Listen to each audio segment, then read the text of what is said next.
آج سوال یہ ہے کہ کیا ہوا تھا اس معاشرے کو کہ جنہوں نے 13,000 خط لکھے حسین ابن علی کو، اور جب مولا جاتے ہیں تو امام کا ساتھ چھوڑ دیتے ہیں؟ کیا ہوا تھا مدینے کے معاشرے کو کہ 70 دن نبی کے جاتے ہوئے نہیں گزرے، لیکن سیدہ کے گھر کو آگ لگ جاتی ہے؟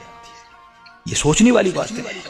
جب تک آپ بنی اسرائیل کو اسٹڈی نہیں کریں گے، جب تک معاشیات کو نہیں پڑھیں گے، جب تک سوشل سسٹم کو نہیں پڑھیں گے، تب تک آپ کو تاریخ سمجھ میں نہیں آئے گی۔ آج سنی اپنے مکتب میں گھوم رہا ہے، شیعہ اپنے مکتب میں۔ جب تک ہم ان چیزوں کو سمجھیں گے نہیں، بھائی کوئی بٹن تو نہیں ہے نا کہ عربوں نے اسلام لایا اور ایک بٹن دب گیا، ان کی ساری برائیاں جو تھیں، عادتیں تھیں، وہ ختم ہو گئی۔ بندے خدا 40 سال سے مجلس میں آ رہا ہے لیکن ایک عادت نکال نہیں پا رہا۔ اتنے حج کر لیے کسی مسلمان نے لیکن ایک عادت نہیں نکلتی۔ 5 وقت کا نمازی ہے لیکن رشوت کی عادت نہیں جاتی، جھوٹ کی عادت نہیں جاتی، گالم گلوچ کی عادت نہیں جاتی۔ تو آپ کیسے ایکسپٹ کر سکتے ہیں اس زمانے کے عرب جو شراب پیتے تھے، جو زنا کرتے تھے، جو مختلف بیماریوں میں، جو عصبیت، قبیلے کے عصبیت میں اور تعصب میں مبتلا تھے، اسلام لانے کے بعد ساری چیزیں ختم ہو گئی؟ ناممکن ان چیزوں کا ختم ہونا۔ جب میدان سے کوئی بھاگ جاتا ہے، ایک فضیلت کا نقطہ ہے کہ علی بن ابی طالب نہیں بھاگے، علی کی بچپن سے عادت تھی نہ بھاگنا۔ انسان وہی کام کرتا ہے جو اس کے اندر عادت ہے، اگر عادت نہ ہو تو وہ کام کیسے کرے؟ اب تھوڑا سا بنی اسرائیل کو سنیے اور سمجھیے کہ بنی اسرائیل تھے کیا۔ اتنی محنتیں حضرت موسیٰ نے بنی اسرائیل پہ کی، تاریخ کہتی ہے تقریباً 11 معجزے جس قوم کو دکھلائے ہو۔ ید بیضا، ہاتھ نکالتے تھے تو ہاتھ سے چمکدار روشنی نکلتی تھی۔ مینڈکوں کا عذاب نازل ہوا، نہر نیل خون سے بھر گئی، یہ انہوں نے دیکھا۔ نہر نیل کو کراس کر کے جاتے ہیں، راستہ بنا دیا جاتا ہے، اور اتنی لجوج اور ضدی قوم تھی کہ 12 عشیرے، کچھ کہتے ہیں 1 لاکھ، کچھ کہتے ہیں 6 لاکھ تک لوگوں کو ہجرت دے کر حضرت موسیٰ لے کر گئے، نبی کے ساتھ گئے۔ یہ مصر میں رہتے تھے، اور جب دریا پہ پہنچتے ہیں حضرت موسیٰ کہتے راستہ بنا، اب آگے چلو۔ انہوں نے کہا کہ موسیٰ ہم آگے نہیں جائیں گے۔ کہا کیوں؟ کب پہلے کون جائے گا؟ پیچھے فوج پڑی ہوئی ہے مرنے والے، ضد اس پہ کہ پہلے کون جائے گا؟ وہ قبیلے کی عصبیت کہ جو پہلے جائے گا وہ عزیز ہوگا۔ اللہ نے معجزہ کیا، 12 راستے بنے، کہ اب سب ساتھ چلو۔ انہوں نے کہا موسیٰ ہمیں کیسے پتا چلے کہ کون گیا کہ کون نہیں گیا؟ ہم گزر جائیں اور وہ پیچھے رہ جائے اور نہ آئے۔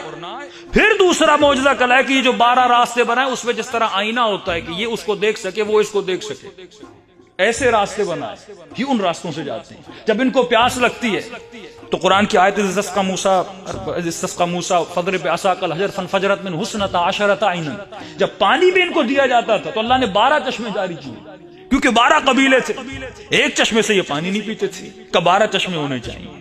لیکن یہی قوم جب نہر سے گزر جاتی ہے، اتنے معجزے دیکھنے کے بعد بھی، گزرنے کے بعد بھی، جب نہر کے دوسرے کنارے پہنچتی ہے، چلتے چلتے راستے میں گاؤں کو دیکھتے ہیں، قبیلے کو دیکھتے ہیں، اس گاؤں میں بچڑے کی عبادت کی جاتی تھی، بھینس کا بچہ۔ کہنے لگے موسیٰ کیا ہو سکتا ہے ایک ایسا خدا ہمارے لیے بھی ہو؟ اتنے معجزے دیکھنے کے بعد یذبحون ابناءہم ویستحیون نساءہم، یہ فرعون کرتا کیا تھا؟ ان کے سامنے ان کے بچوں کی گردنیں کاٹتا تھا، ان کی عورتوں کو غلام بناتا تھا۔ ان کی مصر میں اہمیت یہ تھی، یہ غلام تھے، کچھ بھی نہیں، اس سے زیادہ ان کی کوئی حیثیت اور اہمیت نہیں تھی۔ لیکن قرآن کہتا ہے کہ مصر کی حکومت ان کے دلوں میں زینت بن گئی تھی۔ آج کا جملہ استعمال کروں، جس طرح ہمارے لوگ ویسٹرنائز ہوتے ہیں، جسے ہم غرب زدگی کہتے ہیں، ہم ویسٹرنائز بھی ہیں اور انڈینائز بھی ہیں۔ ہماری ٹی وی، ہمارے ڈرامے، ہم بھی ہجرت کر کے، ہم نے بھی ایک ریولیشن کو قائم کر کے ایک الگ ملک بنایا اسلام کے نام پر، لیکن وہ محبت جو اس کلچر میں ہمیں ملی، ڈانس آپ کی فلموں میں ملتی ہے، کیا یہ مسلم کلچر ہے؟ بدحجابی آپ کے ڈراموں میں آپ کو ملتی ہے، کیا یہ مسلم کلچر ہے؟ گانا بجانا، یہاں تک کہ اس گانے کا اثر آپ کی مجلسوں میں ہے، یہاں تک کہ ایک ذاکر حسین ابن علی جب قصیدہ پڑھتا ہے تو گانے کی دھن پہ پڑھتا ہے، جب اسے اہل بیت کے لیے نوحے پڑھنے ہوتے ہیں، قصیدے پڑھنے ہوتے ہیں، یہ راگ جتنے سیکھتا ہے وہ میوزک پہ سیکھتا ہے. کیوں؟ کیونکہ ہم انسپائر ہیں اس کلچر سے، ابھی تک جدا نہیں ہو سکے. ہم ابھی تک خود کو اس کلچر سے جدا نہیں کر سکے. وہی چیز جو بنی اسرائیل میں تھی. کہتے تھے ہاں فرعون بہت برا ہے، لیکن کہتے تھے موسیٰ جب فرعون آتا ہے نا، اس کا جاہ و حشم، اس کے غلام، وہ بلڈنگیں مصر کی، فرمایا یہ بڑی اچھی ہے. انگریز ہمیں برے لگیں گے، لیکن ہم ویسٹرنائز جب ہو جائیں گے ان کا کلچر ہم اڈاپٹ کریں گے. پاکستانی فوج میں اگر آپ جائیں تو 70% وہاں انگلش بولی جاتی ہے. ہمارے جج جب فیصلہ دیتے ہیں انگلش میں دیتے ہیں. ہمارے یہاں پڑھا لکھا وہ ہوتا ہے جو انگلش بولے، جو فل سوٹ پہنے. شادی میں فل سوٹ پہنا جاتا ہے، ٹائی لگائی جاتی ہے. یہ سوچ آتی کہاں سے؟ کیونکہ ہم ویسٹرنائز ہیں، ہم انہیں پسند نہیں کرتے، ہم نے ان کو بھگا کے اپنے ملکوں سے نکال دیا. لیکن آج 70 اور 80% اور انڈیا کا کلچر تباہ ہو رہا ہے، وہ ویسٹرنائز ہوتے جا رہے ہیں. یہ اسے کہتے ہیں ذہنی غلامی. جب ایک چیز آپ کے ذہن میں زینت بن جائے پھر شیطان اسے مس یوز کرتا ہے. ان کے دلوں میں بچڑے کی محبت تھی. بچڑے کی کیوں تھی؟ کیونکہ مصر کے کلچر میں خدا بہت تھے، لیکن جو بچڑے کی عبادت کرتا تھا وہ ماڈرن تھا. اس کا لیول بہت کیا تھا؟ ہائی تھا، ہائی لیول پہ تھا. تو یہ پسند کرتے تھے کہ ہم بھی ماڈرن دیکھیں. مثال کے طور پہ مہران بھی گاڑی ہے، پراڈو بھی گاڑی ہے، لیکن اگر کوئی مالدار ہو اپنا مال دکھانا چاہے تو وہ چھوٹی گاڑی میں بیٹھے گا بڑی گاڑی میں. کیوں؟ کیونکہ کچھ چیزیں سمبل بن جاتی ہیں کہ جو اس گاڑی میں بیٹھا ہے وہ کیا ہے؟ پڑھا لکھا ہے. اگر کسی خاتون کو خود کو ماڈرن دکھانا ہے، حالانکہ بچڑے سے ان سی محبت ان کی نہیں تھی، بچڑا ایک سمبل تھا کہ جو بچڑے کی عبادت کرتا ہے وہ ماڈرن ہے، وہ پڑھا لکھا ہے، وہ اپ ڈیٹ ہے. چاہے بندے کو ABC آتی ہو یا نہ آتی ہو، پینٹ شرٹ پہنے گا، فل سوٹ پہنے گا. اس کو فل سوٹ سے محبت نہیں ہے، یہ اس معاشرے میں جا کر یہ بتانا چاہتا ہے کہ میں بھی ماڈرن ہوں. ایک ریلیجیس معاشرے سے، مذہبی معاشرے سے خاتون جب یونیورسٹی جاتی ہے، لڑکا جب یونیورسٹی جاتا ہے، وہ اپنے کلچر کو بدلنا چاہتا ہے کیونکہ وہ خود کو پڑھا لکھا دکھانا چاہتا ہے. کیونکہ معاشرے میں جب کچھ چیزیں سمبل بن جائیں تو شیطان اس کو مس یوز کرتا ہے. تو بچڑے سے لینا دینا نہیں تھا. اور جب موسیٰ 30 دن سے دور ہوتے ہیں، سامری آتا ہے. بھئی سوال ہے کہ اس نے بچڑا ہی کیوں بنایا؟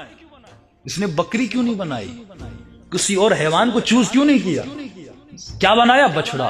کیونکہ سامری کو پتا تھا ان کے دلوں میں بچڑا زینت بنا ہوا ہے. یہ شیطان کا مین حربہ ہے جسے وہ یوز کرتا ہے.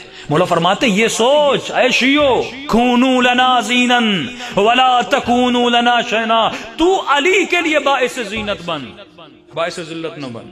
اگر میں علی کے لیے باعث زینت بننا چاہتا ہوں تو مجھے دیکھنا پڑے گا کہ مولا علی کے دل میں کون سی چیز زینت ہے کہ میں وہ اپناؤں، اور جب مولا مجھے دیکھیں تو کہیں ہاں یہ میرے لیے باعث زینت ہے. مثال کے طور پہ میں مجلس میں شراب کا گلاس لے کے کھڑا ہو جاؤں اور کہوں ہاں بھائی آؤ جو سے شراب پینی ہے پی لے. آپ لوگ جوتے ماریں گے کہ نہیں؟ کیونکہ آپ کے لیے شراب زینت نہیں ہے. اس نے بچڑے کو کھڑا کیا، اونٹ کو کھڑا نہیں کیا، بکری کو کھڑا نہیں کیا، بچڑے کو کھڑا کیا. کیونکہ سامری کو پتا تھا ان کے دلوں میں کس کی زینت ہے؟ بچڑے کی زینت ہے. سوال یہ ہے کہ بچڑے کو اس نے مٹی سے کیوں نہیں بنایا؟ کس چیز سے بنایا؟ سونے سے بنایا. دوسری جو ان کے دل میں محبت تھی وہ مال تھا، وہ سونا تھا. بچڑے کو سونے بنایا، سارے لوگ اس کے اوپر سلپ ہوتے چلے گئے. تو فرمایا تجھے پہلے یہ دیکھنا ہے. قلب سلیم جب ہم کہتے ہیں، اہل بیت جس چیز کو تربیت دینے آئے وہ فؤاد ہے، وہ قلب ہے. تجھے یہ دیکھنا ہے کہ تیرے دل میں کس چیز کی زینت ہے. اگر تم نے اس زینت کو پہچان لیا اور نکالا نہیں، اگر مال کی زینت ہے، شیطان سبجیکٹ بھی وہ چوائس کروائے گا جس میں مال زیادہ ہو، رشتہ بھی وہاں کروائے گا جس میں مال زیادہ ہو، دوستیاں بھی ان سے کروائے گا جس میں مال زیادہ ہو. آپ کو کھینچتا جائے گا. کیا ہے کہ زینت کیا ہے؟ مال بن گیا. لیکن جس کے دل میں زینت امام زمانہ ہو، جس کے دل میں زینت حسین ابن علی ہو، جس کے دل میں زینت علم دین ہو، جس کے دل میں زینت جنت ہو، وہ اسی راستے پہ کھنچتا ہو جائے گا. یہ میگنیٹ ہے. آپ کو دیکھنا ہے کہ میں کیسے کھنچتا ہوا جا رہا ہوں. عجیب انسان ہے، اسے غلامی پسند نہیں. آپ کی نیچر میں غلامی نہیں ہے. اگر میں کہوں کہ مولانا ہمیں شیڈول دیجئے، میں کہوں کل صبح 8 بجے اٹھنا ہے، 9 بجے انڈا کھانا ہے، دوپہر کو 12 بجے کدو کھانے، رات کو پھر 8 بجے بینگن کھانے، ایک دن برداشت کریں گے، 2 دن کریں گے، کہیں گے مولانا میں برداشت نہیں کر سکتا۔ اچھا بھائی کیوں؟ یہ بچہ کیوں چڑھتا ہے اتنا جب اسے صبح 7 بجے اٹھایا جاتا ہے؟ جو اسٹرکٹ سکولز ہوتے ہیں جہاں پہ ٹریننگ اسٹرکٹ ہوتی ہے، آدمی بیزار ہو جاتا ہے۔ کیوں؟ کیونکہ آپ کے فطرت میں غلامی نہیں ہے، ٹھیک ہے نا؟ یعنی ہم ایکسٹرنل غلامی کو برداشت نہیں کرتے کہ کوئی مجھے آرڈر دے کہ یہ کرو وہ کرو، میں برداشت نہیں کرتا۔ بھائی کروں گا، اپنی مرضی سے کروں گا، یا اگر بات سمجھ میں آئے گی تو کروں گا، بات اچھی لگے گی تو کروں گا۔ مجھے یہ غلامی، زنجیروں میں جکڑنا، جیل میں رہنا پسند نہیں ہے۔ اب مولا علی کا جملہ، فرمایا عجیب انسان ہے، اسے باہر کی غلامی تو پسند نہیں ہے پر اندر کی غلامی پسند ہے۔ تو اندر سے غلام ہے، کس کا غلام ہے؟ نفس کا غلام ہے۔